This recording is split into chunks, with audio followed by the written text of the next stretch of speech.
Hello दोस्तों, very good morning. स्वागत है सबका हमारे चैनल में जिसका नाम है दोस्तों रैंक्ड इन। यहाँ पर हम लोग आपको दुनिया की वो चीज़ें बताते हैं जो एक तो सबसे अच्छी है या फिर सबसे खराब है। वेरियस एरियाज की हम लोग बातें करते हैं दोस्तों। तो आज हम लोग बात करने वाले हैं भारत के वो सबसे खराब 5 गवर्नमेंट बैंक के बारे में, जिसके बारे में अगर अगर जिसमें आपका अकाउंट है तो आपको सोचने की ज़रूरत है कि क्या स्टेप्स लेंगे। शुरुआत करेंगे दोस्तों पहली बैंक से। कुछ चीज़ें आपको मैं बैंक के नाम के साथ बताना चाहूँगा। दोस्तों पहली बैंक जो है वो है दोस्तों हमारी पंजाब नेशनल बैंक। अब ये जो बैंक है दोस्तों वो किस कैटेगरी के अंदर आती है, मतलब हमने जिस तरह से मैं कहूँगा कि कौन से बेसिस पे हमने इसको रैंक किया है वो मैं आपको बताऊंगा। ये बेस्ड ऑन है दोस्तों एनपीए, जो कि नॉन परफॉर्मिंग असेट है।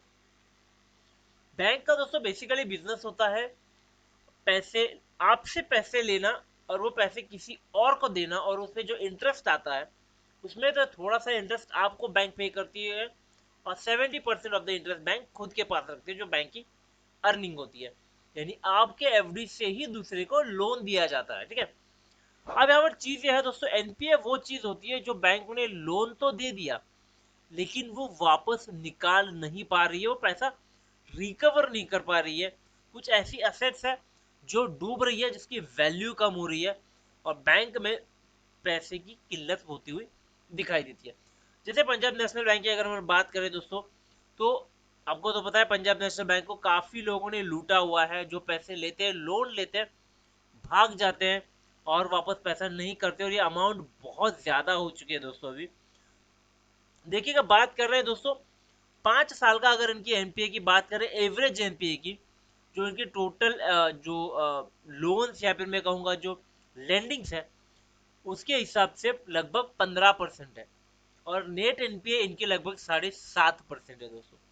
अगर हम लोग 2020-21 की बात करें तो उसी के अंदर 14.12% इनकी ग्रॉस एनपीए बन चुकी है, और नेट एनपीए इनकी 5.73 करोड़ है, परसेंट है, माफ कीजिएगा। अब ये नेट और ग्रॉस में का डिफरेंस मैं आपको समझाता हूँ। ठीक है, ग्रॉस मतलब आ, एक ऐसा पैसा जो लेंड किया गया है, जो दिया गया है, और उसमें कोई चांस नहीं है कि वापस आ जाएगा, लेकिन उसमें से कुछ ऐसा पैसा है जो वापस आ सकता है, पॉसिबिलिटी है। आएगा नहीं आएगा पता नहीं है, बट एक उम्मीद है कि शायद ही आ सकता है, जिसे हम लोग बैड डेट बोलते हैं। थोड़ा सा रिकवर हो सकता है, नहीं तो फिर पूरा का पूरा चला गया। वो है नेट एनपीए, जो कि टोटल खत्म, भूल जाओ, ठीक है। अब दूसरी इसके नंबर पर दोस्तों 4 नंबर पे आती है हमारी यूको बैंक। यूको बैंक जो है ना दोस्तों, ये भी एक बढ़िया बैंक हुआ करते थे एक समय पे। अब देखिए इसका 5 साल का अगर हम एवरेज एनपीए की बात करें तो ये लगभग 17% है। यानी जितना लैंडिंग किया गया है उसका 17% बैंक का दिक्कत में है। नेट एनपीए इनका लगभग 5 साल से रहा है 8.5% का, और 2020-21 में यह लगभग 10% एनपीए ऑलरेडी कर चुका है। नेट एनपीए इनका 4% है, तो ये भी एक कंसर्न वाली बात है। ये वो बैंक है गवर्नमेंट की जो काफी बड़े लेवल पे कारोबार करती है दोस्तों। तो इनके एनपीएस अगर हम लोग देखेंगे तो 18 से 20% के आसपास रहेंगे, तो डेफिनेटली ये दिक्कत की बात है। क्योंकि आज भी बहुत सारे लोग हैं जो अपना पैसा गवर्नमेंट बैंक में रखते हैं, जो कि सेफ और फील करते हैं कि पैसा गवर्नमेंट बैंक में रहेगा तो सेफ रहेगा। सेंट्रल बैंक ऑफ इंडिया दोस्तों, ये भी एक बहुत बड़ा बैंक है। आप देख सकते हो ये लगभग 1911 से ये बैंक काम कर रहा है। 5 साल का इनका एनपीए भी लगभग 19% है, और नेट एनपीए 8.5% है। वही ग्रॉस एनपीए 2020-21 की बात करें, पिछले साल की भी बात करें, तो 16.5% है, जो कि काफी ज्यादा है। और एनपीए नेट की बात करें तो ये लगभग 6% के आसपास निकल करके आता है। यानी कि हम लोग जो पैसा बैंक में रखते हैं वो बैंक दे रही है। 100 रुपए भी अगर हम लोग रखते हैं तो 100 रुपया किसी और को बैंक दे रही है, जिसमें से 20 रुपए बैंक को वापस नहीं मिल रहे हैं।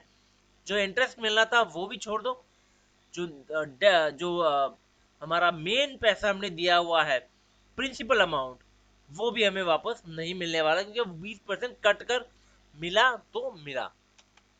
अब दोस्तों आगे देखते हैं इंडियन ओवरसीज बैंक। ये भी काफी बढ़िया बैंक है। एक समय में इनका भी काफी नाम हुआ करता था दोस्तों। 5 साल में 20% का एनपीए बना चुके हैं, और नेट एनपीए अगर 5 साल का देखें तो 10% है। ग्रॉस एनपीए की बात करें तो लगभग 12% हो चुका है पिछले ही साल में, और नेट एनपीए की बात करें तो लगभग 6% तक ये लोग ऑलरेडी पहुंच चुके हैं। अब दोस्तों आगे देखते हैं आईडीबीआई बैंक। इसका जो है ना दोस्तों, इसको बनाया इसलिए गया था कि ये इंडस्ट्रियल डेवलपमेंट किया जाए, जैसे इनका नाम ही आईडीबीआई है। ये कुछ इंडस्ट्रियल डेवलपमेंट बैंकिंग इंस्टीट्यूट ऐसे कुछ इनका फुल फॉर्म है।